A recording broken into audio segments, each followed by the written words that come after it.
All right, guys, and to round things off, of course, we have Hunter. Hunter, actually, I'm going to talk about two builds here because Hunter does have two possible uses that might be essential in a day one scenario. We have Arcstrider and we have Nightstalker. Now, while Nightstalker is not nearly as potent as something like Arcstrider or Dawnblade or Sunbreaker for a day one environment, sometimes you just need to tether a boss. You just got to tether a boss. Sometimes you can't tractor, you can't use Fellwinthers, you can't use anything silly like that. You got to tether a boss, and when you got to tether a boss, you got to have a tether hunter, right? So I did make a build for Tether Hunter just in case you need to have a tether for some reason. You don't want to be left hanging. Got some Gerfalk and stuff going on there. But first, let's talk about Arcstrider. Arcstrider is the main event here. If you are a hunter and you don't need a tether on your team, which I'll go over why you probably won't need a tether on your team into this day one. But if you don't need a tether on your team, Arc Hunter is absolutely fantastic. Splash damage, constant invisibility, constant healing, orb shitting factory. It is insane. It is great, and it of course meets the requirements that I'm talking about here. Number one, survivability over damage. Easily the most survivable hunter subclass. Number two, mechanical simplicity. It doesn't get much more simple than dodge, punch, dodge, punch, dodge, punch. Very, very simple, straightforward. The only thing that might be simpler is Titan, which is just punch, punch, punch, punch, punch. One extra element. You guys can handle it. And number three, of course, we got ammo management. And with the amount of orbs that you are going to be shitting on this subclass, special finisher is going to be a walk in the park. Okay, a walk in the park. And of course, with Invis finisher, getting an Aeon finish, super fucking easy, very, very straightforward, super, super easy as well. So that's the three goals. Let's talk about the specifics of the Arcstrider build. So just like Sunbracers for Solar Warlock, just like Syntheseps for Solar Titan, the number one pick for Arc Hunter is going to be Assassin's Cowl. Assassin's Cowl, of course, gives you invisibility and healing every time you get a powered melee kill, which you're going to be getting a lot of those, and or a finisher. And it's going to be the main exotic that you use. It's very, very straightforward. Your face is going to be glued to this thing during day one. The only time you're going to take it off, of course, is for the following four exotics. You have Knucklehead Radar. Knucklehead Radar is a bit of a sleeper pick. If you're in Final Stand and you aren't using Lucky Pants for Malfeasance, or you've just used Lucky Pants and Malfeasance, switching to Knucklehead Radar, having a loadout for boss damage using Knucklehead Radar is a good idea. If you don't know what Knucklehead Radar does, for every percent value that you go under 30% of a boss's health, you will do 1% more damage to that boss. So if a boss is about to die, you're going to be doing 30% more damage, which is an absolute treat for Final Stands. Very, very good. Stacks with everything. Stacks with Well, Tether, Radiant, Lumina, etc., etc. So really, really great to have in your back pocket for a Final Stand if you've already dumped a Lucky Pants Malfeasance mag.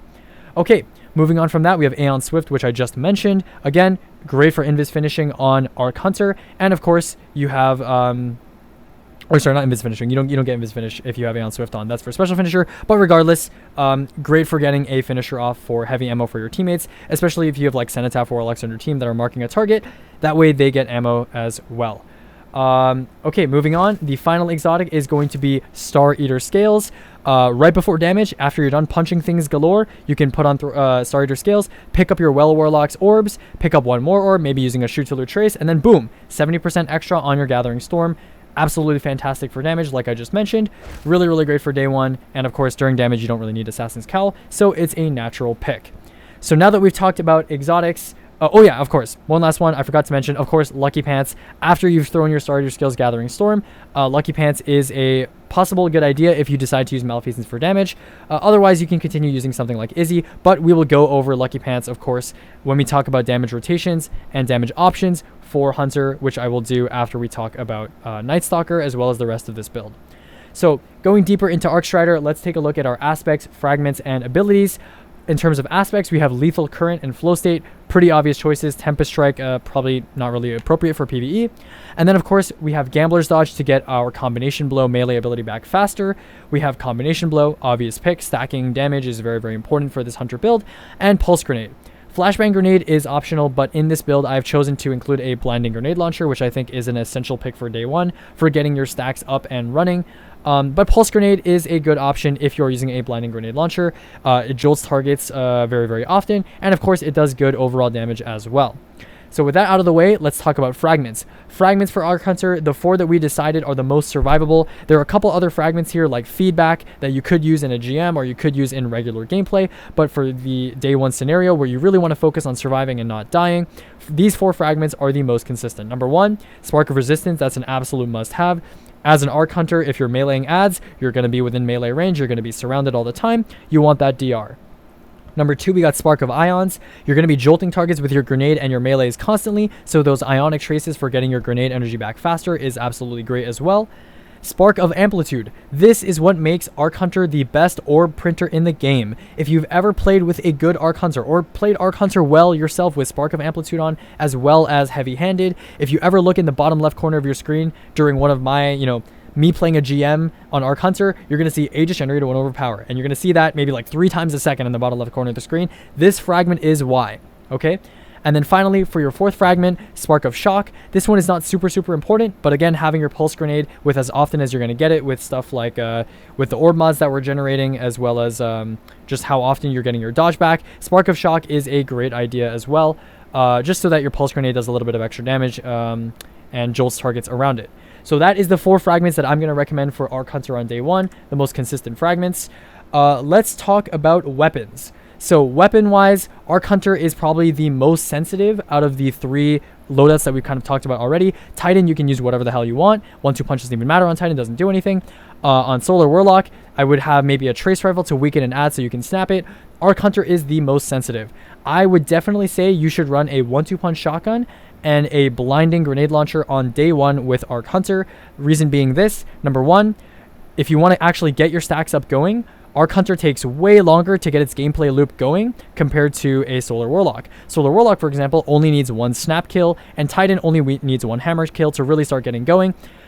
Arc Hunter needs 3 melee kills, which takes a long time to set up, which means blinding the ads, giving them a little bit of crowd control before you really get things, full steam ahead is a good idea, which is why a blinding grenade launcher is in this loadout. And of course, 1-2 punch, fairly obvious. Combination blow is a direct melee attack, unlike throwing hammer, so it does benefit from the 1-2 punch shotgun we have here. These are the 2. These are the 2 options I would use for 1-2 punch shotgun and blinding grenade launcher. Both of them have lead from gold. Wilderflight is a double fire weapon, so that it does a little bit more extra damage compared to a typical blinding GL. And yeah, that's pretty much it. In terms of your heavy weapon, I've left this open just like the other options, but I'm also going to talk about why I think Tractor is best on an Arc Hunter, and we're going to go over that when we talk about player roles in terms of the context of a day 1 team composition. So that's pretty much it for Arc Hunter. Arc Hunter, in terms of tips, it's basically Solar Warlock, but a little bit different. You need to get more melee kills to get started. But the main issue that I see people have, the main complaint that I see people have is usually, hey Aegis, I like Arc Hunter and I know you recommended it, but I have trouble keeping up stacks, especially in high level content. My teammates are killing my ads, or I die to the ads before I can get my stacks up. And to that, the biggest thing that you can do to fix that problem, number 1, is if you're in a day 1 environment, you're probably communicating via mic. So communicate, like, let's say, I want these ads over here, or I'm about to punch this ad, like, don't kill these ads, whatever, if you need to say that. Or number 2, the big thing that I see people doing is they walk up to something like a knight and they try to power melee it like 5 times in a row. They have a melee 1v1 with the knight. And obviously that's not going to go very well. You should always try to weaken an ad before you go in for the melee kill, so that you're always guaranteed to get that first stack and that invisibility and healing up as quickly as possible. Whether that's using your shotgun from a bit of a long range so that you can weaken an ad, or using your blinding GL to weaken an ad, either one works, but the biggest thing is weaken an ad first. And then in terms of the gameplay loop, it's fairly straightforward. I have a gameplay clip of me doing a seasonal mission here. It's literally just melee, dodge, melee, dodge, melee, dodge, melee, dodge. Yeah, you get it, right? It's fairly straightforward. Not much really needs to be explained here. Yeah, that's pretty much it. If you want to get a little bit deeper into Arc Hunter, maybe be aware of when your combination blow is active, when your jolt is going to kill something, whether versus when your melee is going to kill something. But that's kind of getting into the weeds of things. Just the information that I've given you right now is enough to play Arc Hunter successfully at a high level. That's pretty much it for Arc Hunter. Let's move on to Void Hunter before we talk about a team setup. So Void Hunter is next. Let me go ahead and load up my Void Hunter build. So while we're waiting for this Void Hunter build to apply, the Arc Hunter armor mod setup is pretty much the exact same as the Solar Titan armor mod setup. The only difference is that instead of running 2 hands-on, you're running 1 hands-on and 1 dynamo. And of course, you're not really getting weapon kills, so Cypher mods are kind of useless. And then on your arms, you're running, again, heavy-handed, and you're running impact induction. Same thing. It's pretty much the Solar Titan build because both of them focus a lot on melees. And the only thing that I would say is different is on Hunter, on Arc Hunter specifically, Powerful Attraction is a very, very, very strong option because you have so many dodges. You're getting so many dodges. It's going to help you vacuum up all of the orbs that you're generating without having to have you go over and, stumble over and pick them up.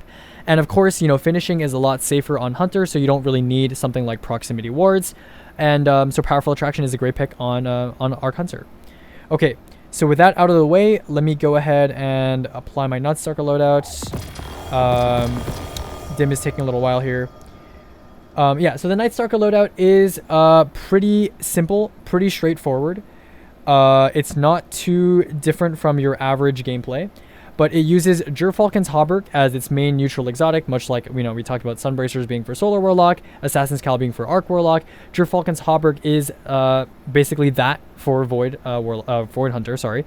And basically, the gameplay loop here is very simple. You make yourself invisible, and then you kill an ad with your repulsor brace weapon, whether that's Hollow Denial or whether that's Harsh Language. That's really up to you based on what you have.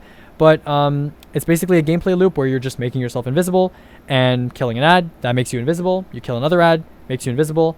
And your weapons, specifically your Void weapon, is always going to have volatile rounds because of Gerfalcons, and you're also going to have a damage boost if you ever do a finisher. So, Gerfalcon's Hauberk, pretty straightforward gameplay loop. Let's talk about alternative exotics on Void Hunter, and then we'll talk about fragments and abilities, and then we'll talk about briefly weapons and why you might use a Tether Hunter on day one and why you might not use a Tether Hunter on day one. So real quick here, Gerfalcon's Hauberk, like I said, that's the default exotic choice, but the other exotics you might choose are Aeon Swift. Aeon Swift, if you choose to use Aeon Swift. Void Invis Finisher is a good idea, possibly. Omnioculus. Now, the two aspects that we have on Void Hunter that we're normally going to play with on Gerfalcons are Vanishing and Stylish. Now, if you choose to use Omnioculus, you're going to have to take off one of these, probably Stylish, and put on Trapper's Ambush so that your Snare Bomb actually makes your teammates invisible. That being said, I don't think Omnioculus is really going to play a major part in this day one, even in the encounters like Abyss, so I wouldn't worry too much about that. And then, of course, you have Orpheus Rig when you're actually going to go do damage with your tether. When you're tethering the boss, you should be on Orpheus Rig so that in case there's any ads nearby, you do get a lot of tether energy back. Makes it a lot easier to get it back, especially in ad clear encounters as well, not just boss encounters. So that's pretty much it for exotics on Void Hunter. You can also opt in for malfeasance here, but on Void Hunter, I'm going to suggest Galahorn, and I'll explain why in a second. But first, let's actually talk about our abilities, aspects, and fragments. So first, for your aspects, Vanishing Step, dodging makes you invisible. This is obviously really great to get your Gerfalcon's gameplay loop set up early. You just dodge, and then you start blasting. Pretty simple. And then Stylish, of course, anytime you have a Void debuff affected target and you kill it, you get invisibility, which plays perfectly into the Gerfalcon's gameplay loop.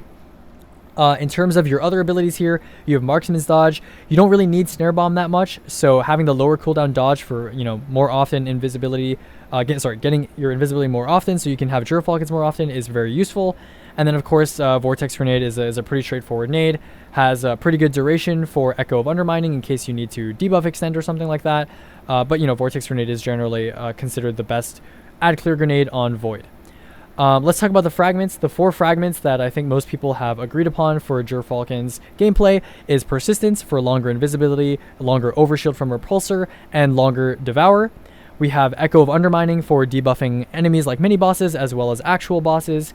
We have Cessation, so that when you make a finisher, you get Volatile nearby, which helps out with that Gerfalcon's idea of making a finisher and getting a weapon damage boost. And then, of course, defeating volatile targets, which all of your targets will be volatile on Void, will create a Void Breach, which again feeds back into Echo of Persistence, Echo of Starvation, because picking up a Void Breach will give you Devour, which is probably a lot easier than picking up an Orb. So that's pretty much it for the Void Hunter fragments, abilities, aspects. And let's talk about weapon loadout. So if you choose to run a Tether Hunter on day one, right? If a boss is not tractorable for whatever reason, and you choose to run a Tether Hunter on day one, I would put your Galley on Tether. So I did mention that Galley is good on the Sunbracer's Warlock, but if you have a Tether Hunter on your team, I would put Galley on them. And the reason for that is because Tether, obviously not a very good damage super, right? You don't have access to good reloads like Threat of Ascent and stuff like that. So I think Tether Hunter is a great pick that you can put Galley onto a lower damage subclass like Tether Hunter and really just kind of focus on having everybody else crack out on damage while you incur the damage loss on one player. That's the kind of idea behind having Galley on your tether. And of course, if your tether hunter player has Devour active and they're really thirsting for a kill, them using Galley is really easy way to get their Devour back up to max duration in a pinch if they're in a bad situation. So that is basically it for Nightstalker. The gameplay loop is fairly simple. I got some gameplay early on today when I was in an invoke mission, but basically, yeah, you're just killing enemies, going invisible, killing enemies, going invisible, killing enemies, going invisible. Yeah, fairly simple, fairly straightforward. You can use your debuff need to debuff bosses, but Gerfalcon's kind of just plays itself. You just kill an enemy, go invisible, kill an enemy, go invisible. That's basically it. Yeah, that's pretty much it for Gerfalcon's gameplay. And now I'm going to move on to talking about team roles. So if you're a Void Hunter, if you're an Arc Hunter, how does your gameplay loop play into the larger picture of your team as a whole, into your team composition? So I'm going to talk about a couple things here. Number one, debuff. Okay, so debuff can kind of go one of two ways. You can either have a Tether Hunter, like a Nightstalker, or you can have your Arc Hunter on Tractor. Now, I strongly suggested that if you have an Arc Hunter on your team, they should be on Tractor. And the reason for this is, if you've seen solo GMs on Arc Hunter, Tractor is a natural, beautiful extension of the Arc Hunter gameplay. It plays very well into a Tractor 1-2 punch build, so having your Arc Hunter be on Tractor is a great idea. Now, an interaction that was discovered recently with a seasonal mod called Rapid Fire Ranger, which I mentioned in the Titan video as well, is something that's really important. I think is going to be very impactful on this day one going forward. So why is that, you may ask? So in this game, if you have a timer-based debuff on an enemy, you can extend it by applying another timer-based debuff like a Void Weaken to that enemy. And so there's a couple full 30% debuffs in this game that are timer-based. Those are Felwinter's Helm, and they are Tractor Cannon. Tractor Cannon is 10 seconds, and Felwinter's Helm ranges from anywhere from 10 to 20 seconds, depending on what kind of ad you end up finishing or using a powered melee on. It can go below or above that period as well. So those are both timer-based duration debuffs. However, Tether is a different story. Tether is not a status effect that has a timer when you apply it to a target. The timer is actually, it's actually applied to the object, the Tether object itself. So when you Tractor an enemy, think of that enemy as having a status effect. Just like if you had a debuff on you, for example, and you had a timer ticking down on the side of your screen, it's the same thing that applies to a boss. If you Tractor an enemy, they have a debuff for 10 seconds. If you Tether an enemy, on the other hand, they have a debuff, but it has no timer. What does have a timer is the actual tether itself. So because of that, you can't extend the effect because you can't extend the existence of the object. You can only extend timer-based duration debuffs. So this is a disadvantage for people on Tether Hunter, because if a boss is tractorable, that means that theoretically, if you're able to constantly apply weakens to the boss, you can have infinite debuff. And so that kind of brings in this idea of Rapid Fire Ranger. So if you Tractor a boss while it's immune, you can actually shoot the boss in the head while it's immune, right? Don't get me wrong here. While it's immune, you don't even need to do crit damage to it. It just needs to be immune. You can shoot it in the head while it's immune with like a trace rifle or something. And Rapid Fire Ranger will actually extend Tractor's debuff by 25 seconds. 25 seconds. Most damage phases in this game are just shy or just above 25 seconds. So think about that. You can Tractor a boss, and then you can even switch off Tractor to a rocket if you want, and then shoot the boss in the head, and boom. One person just has to do that. 25 seconds, you have a full 30% debuff. And because of this discovery, I think Tether Hunter is really going to play a minor role in this day one. I almost said GM. This day one, because it's very unlikely that there is a boss that is so dangerous that you cannot Tractor ahead of time without dying or having some sort of major compromise on your team. So Rapid Fire Ranger, again, I did mention Void Hunter just in case it is, a contingency plan if you need to tether a boss, but I really don't think Void Hunter is going to play a major part in this day one because of the existence of this mod. So that being said, again, debuff, Arcstrider, Tractor, Nightstalker, put them on Galley. If you're wondering about damage, so besides the neutral kind of gameplay loadouts that I just mentioned, if you're wondering about damage, what should I use for damage? If you're on Tractor Cannon, I would run two fusion rifles if it's a short to medium range boss. If it's the type of boss where you're really up close and everybody else is using a sword or using Acreus, you can use double aggressive shotguns like Mindbender's Ambition, or like Ragnild's, like Found Verdict, like Imperial Decree. Double aggressives is pretty good as well on Tractor. And then if it's a long range boss, I would use double sniper. You could use stuff like Irukanji, Supremacy. You can use Aikilo's SR with 4 times the charm. These are all great options for total damage if you are a tractor player. The same thing really applies to Galahorn, although I would say for Galahorn, the double sniper loadout, if I had to pick between the tractor player running double sniper and the Galahorn player running double sniper, I'd prefer the Galahorn player to run double sniper if I had to pick between the two. That's pretty much it for fusion rifles. Like I mentioned before, Nox Perennial 5 is really great. It's a strand high impact that gets envious controlled, and same thing with the Eremite. The Eremite in your energy slot, it's another great fusion rifle for high total damage at medium range if you choose to do fusion rifle DPS on tractor or Galahorn. Okay, that's pretty much it for hunter rules for debuff. You might be asking, why haven't I mentioned Lumina yet for both Titan and Warlock? Lumina, I would say, is best on the Hunter, actually, and specifically on Arcstrider. So if you have maybe, let's say, 2 Arc Hunters on your team, one of them is already on Tractor, and the other one, I would strongly suggest putting them on Lumina. And the reason for this is because if you switch to Malfeasance Lucky Pants for damage, you are erasing all of your kinetic special ammo. But if you have a Lumina player on your team, they never had special ammo in that slot to begin with. So it is least wasteful to have the Lumina player on your team be a hunter that is going to switch to Malfeasance for damage. They come to damage at the right at the start of the DPS phase. They throw their super, they give Lumina stacks, they give Blessing of the Sky to all their teammates near them, and then they switch to Malfeasance and they do a Malfeasance rotation for the rest of the DPS phase. So that's why I think Lumina is best on Arcstrider and not something like Sunbreaker or Dawnblade. If you're wondering about what to do for Lumina for damage, it's pretty simple. You just do a Lumina loadout up till damage on Star Eater scales, and then when you get to damage, you throw your super, you give your teammates Lumina, and I would switch to a secondary loadout with Malfeasance, Aikilo's SR, like I mentioned in the main damage video, Apex Predator, and of course, you could run, Dragon's Shadow. You could run any neutral exotic that you really want, and that's pretty much it. That's pretty much it for Lumina and debuff. Yeah, I think that's pretty much it for damage. We're gonna briefly go over, I think, artifact mods. I talked about armor mods already.